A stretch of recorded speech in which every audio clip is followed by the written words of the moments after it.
my parents are moving in, so you get out. Excuse me? What on earth is my husband talking about?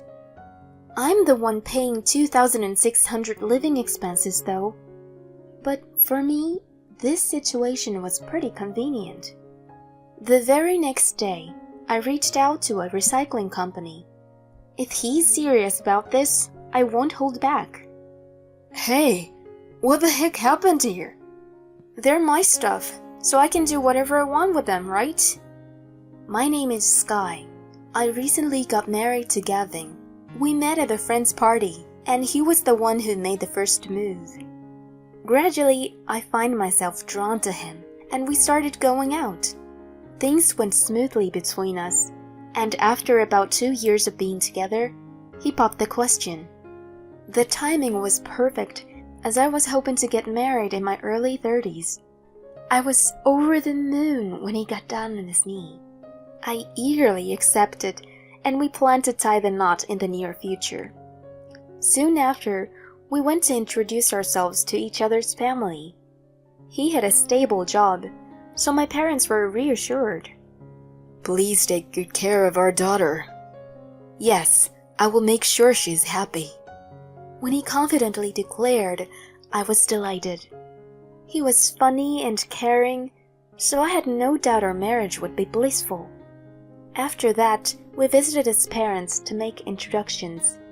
To be honest, I don't even want to remember it so much. First of all, they gave off a bad vibe from the moment I introduced myself. Hi, I'm Sky. Nice to finally meet you. Oh, you're here, Gavin. It must have been a hassle to come all the way here in this heat. I prepared some cold drinks, so come inside. Oh, you brought a friend with you. I didn't notice. Mom, she's not a friend. She's my fiancé, Sky. Oh, my mistake. How fortunate that Gavin chose you, Sky. My mother-in-law uttered something unexpected. It was incredibly rude to ignore my greeting, especially since it was our first meeting. We were then led into the living room to greet my father-in-law, but he didn't respond to my questions and simply talked with Gavin. They didn't mention our marriage at all and had an insider conversation that only they understood for over an hour. I felt completely left out. And that's how our introduction to my in-laws ended. I didn't even get to have a proper conversation with them. I felt that they acted terribly, so I asked Gavin if he had given them a heads up about our marriage. He apparently did, but if that was the case, they treated me pretty coldly. I felt very unpleasant. Because of that, I was reluctant to go through with the formal meeting between both families. I participated feeling incredibly anxious. I had warned my parents beforehand to be careful when dealing with his parents. My parents handled it well, though.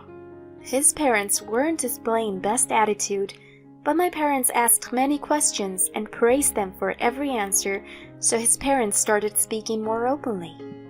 The dinner meeting went smoothly in a cheerful atmosphere, and I was relieved. I felt tremendous gratitude toward my parents for that. Afterward, we had a memorable wedding, went on our honeymoon, and moved in together. We received a marriage certificate in a few weeks, and our marriage became official. And so began our newlywed life. I have to admit, being newlyweds was really exciting. Since we didn't live together before getting married, it was also a fresh experience for us. Every day, I was in a happy mood. I'm home. Hey, about time. What's for dinner tonight? It's meatloaf, your favorite. Meatloaf? Awesome. I'll change right away. We were just gleeful like that every day. Even though we both had jobs, Gavin would often cook simple meals, which was a big help to me. I had heard many stories about how all the chores fell onto the wife after marriage, and it became tough. I was glad that it wasn't the case for us. I thought I was lucky to have married him. We had a happy newlywed life. However, about a year into our marriage, his attitude suddenly became cold. At first, I noticed our conversation became distant. Listen, something happened at work today. Hey, are you listening? Oh, yeah, sure. Seriously? Oh, right. He didn't really pay attention to what I said, and our conversations dwindled. He didn't talk much while we ate, and it was eerie quiet. It seemed like he was getting fed up with the situation too, and he was started working late more often and coming home much later. He also started going out for drinks frequently, and sometimes came back drunk. I couldn't understand how our relationship had suddenly taken a downfall. I wondered if I had done something to upset him, or if his feelings for me cooled off after just 1 year. Those questions swirled in my mind every day. His late return made it difficult to find the right time to talk. I worried that we would end up parting ways if we continued like that. While I was feeling anxious, he suddenly approached me one day. Hey, do you want to go out for dinner today? What's going on all of a sudden? Well, I realized we've been strained lately. Work's been really hectic, and I've been mentally exhausted. I've been giving you the cold shoulder. I'm really sorry. He apologized. It's all good. To be honest, it's been pretty tough, but if you apologize, I'll forgive you. Thanks, son. I'll be more careful from now on. I was glad that he came to his senses. If we had continued without speaking to each other, we might have ended up divorcing. That day, we went to restaurants and enjoyed delicious food and drinks together. He talked about various things, just like when we were dating, and I had a blast. I felt like we could have a happy marriage again. He genuinely started acting like he used to, valuing our time together. He engaged in interesting conversations during meals, and he came home earlier. So, I was completely at ease. In the midst of that, he made a proposal. You know, there's going to be a new apartment building coming up soon. It's a great location for commuting to the city, and above all, the design looks fantastic. How about we move there? He showed me a website of the property. It looked modern and nice, as he said. We lived in an apartment I had been living in since I was single. It was in a decent location and was spacious enough for the two of us. I had bought new appliances not too long ago, and we had discussed living our newlywed life there. About a year and a half had passed since we got married, and considering our future and the possibility of having children, it was a good time to move. The monthly rent was $2,000. It was somewhat high for our standard, but if we split it evenly, that would be $1,000 each. If we tightened our belts a bit with other expenses, we could have managed. I agreed with his suggestion and went to see the property agent right away. A few months later, the apartment was completed and we moved into our new home. The house was pristine, spacious, and had plenty of rooms, making it very comfortable. Gavin was also impressed and seemed satisfied. Once we actually started living there, it felt incredibly cozy and pleasant. With a modern kitchen, cooking every day was enjoyable. Our new home was a place of pure joy. However, something began to bother me about a month later. Honey, about this month's rent, you haven't deposited your part into the joint account yet. Oh, really? I thought I had already put it in. Please do it soon. There's a deadline. Sorry, I thought I had already done it, so I went shopping. Can you cover for me this month? I'll pay you back right away. Oh, okay. I reluctantly paid the entire rent from my salary. It was the first time I saw his lax side, so I thought he would repay me promptly. However, 2 weeks, then 3 weeks passed, and he still hadn't paid me back. In the end, the deadline for the next rent arrived. Look, you still haven't paid me for the last month. Wait, so I have to pay 2,000 all at once? That's impossible. No way, we agreed to split it in half every month. Well, yeah, but it's a bit too much, you know. Come on, don't make excuses. We made a promise, so you better keep it. I'm working hard too. I couldn't get what he meant by working hard. If he was working hard, he should be contributing to our rent for the sake of our marriage. Then, can't you set aside the rent from your salary in advance? Oh, okay. I was skeptical, and my trust in him took a nosedive. Besides the rent, I was paying for the groceries, utilities, and other expenses. It all amounted to about $2,600 a month. I wanted to save as much as I could, so it was challenging to get by on my salary alone. However, he continued to disregard the rent afterward. He only paid for the first month. Then there was a time when I got really angry with him. It happened when I was cleaning on my day off and he was working. I was vacuuming the entire place when I found something in Gavin's walk-in closet. No, isn't this a designer's brand?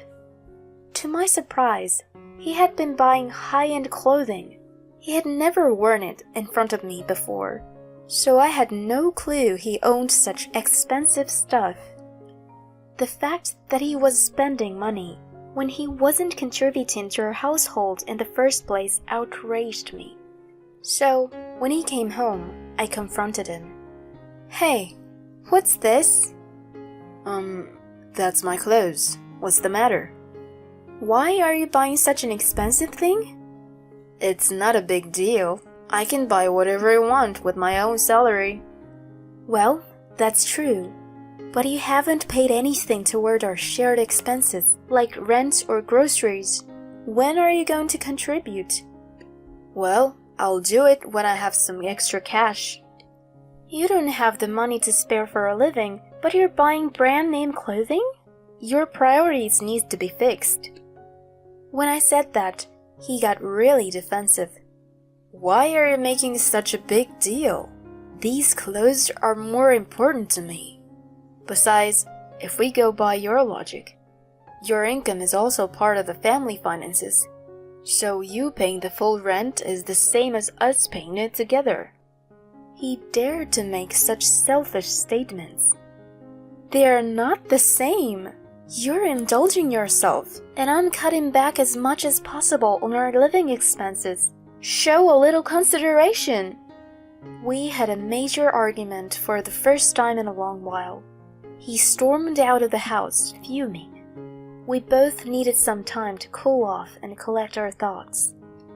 After he left, I went through his closet again and found a receipt for a women's branded handbag in one of his drawers. The date was over a month ago. I didn't receive any branded bags, and my birthday was 2 months ago. At that time, he didn't give me any presents. We just went to a slightly expensive restaurant. Moreover, I was the one who paid for it, so he didn't do anything for me. It made sense all of a sudden.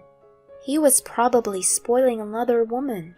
That was why he hadn't paid the rent and hadn't contributed to our living expenses. I decided to hire a private investigator. After about 3 days, he came back home as if nothing happened. However, I couldn't just accept him back normally. I didn't greet him, and we remained silent. He seemed to sense my anger through my demeanor and didn't try to talk to me. In my mind, I had already decided that once I got the results of the investigation, our marriage would be over. About 2 weeks later, I received the results. In the end, he was guilty. He was having an affair, and the other woman turned out to be his ex-girlfriend. He had mentioned a girl he was in the longest relationship with before. It seemed she was the one. Their relationship had been going on since last year, which coincided with the time he started growing cold toward me. He had been cheating on me since then. I was filled with anger. He had only been nice to me to pretend we were in a happy marriage, so he could make me pay for all the living expenses and freely spend his salary. He had just been using me to his advantage. I couldn't just let it pass me. In the midst of it all, he demanded something unbelievable. It happened one day when he came home from work. My parents are moving in, so you need to get out of here. Huh? What on earth are you saying, out of the blue? When we had a fight, I went to see them. They suggested that I separate from a wife like you and that they take your place. It sounded good to me, so I'm kicking you out and I'm going to live with my family. I was amused by his crazy declaration. I'm the one paying $2,600 living expenses, though. But for me, this situation was pretty convenient. Okay, it seems our relationship can't be repaired, so I'll leave. He smirked, saying, After you're gone, I'll come back, and left. The next day, I immediately contacted a recycling company. If he was serious about this, I wouldn't show any mercy. A few days later, I had all the furniture and appliances appraised by the recycling company and sold everything. In the end, I got a few $100s of unexpected extra income. Then I packed up my things and moved in with my parents. Gavin had already served me with the divorce papers, but I was determined to fight him. Anyway, I was relieved to be away from him for the time being. When I informed him that I had completed the move, he responded cheerfully, Got it. Well, take care. A few days later, he called again. Hey, what the heck happened here? What? We are separated now, so there's no need for contact anymore, right? But there's no furniture or appliances left. How dare you take them all? They were my personal stuff, and I'm allowed to do whatever I wanted with them, you know? All were mine from my days of living alone, so I sold them to a recycling company. Alright then. I'll have to buy everything. Really? Do you even have the money for that? Don't underestimate me. I'm earning a decent income, you know. But, you know, the rent for that place is $2,000 a month. On top of that, you'll have to pay the living expenses for 3 adults, right? It would probably add up to about $2,600 to $3,000 a month, depending on how you live. You're kidding, right? It's true. I've been paying about that much each month. No way. My salary won't be enough. Yeah, you won't have any money left for your affair either. I know everything. You've been seeing your ex-girlfriend. I'll come after you for alimony through a lawyer. Be prepared, okay? Bye then. Wait, please. I hung up the phone, and then I demanded alimony from him through a lawyer. The amount was set at $30,000, but since he hadn't saved any money, he ended up in debt.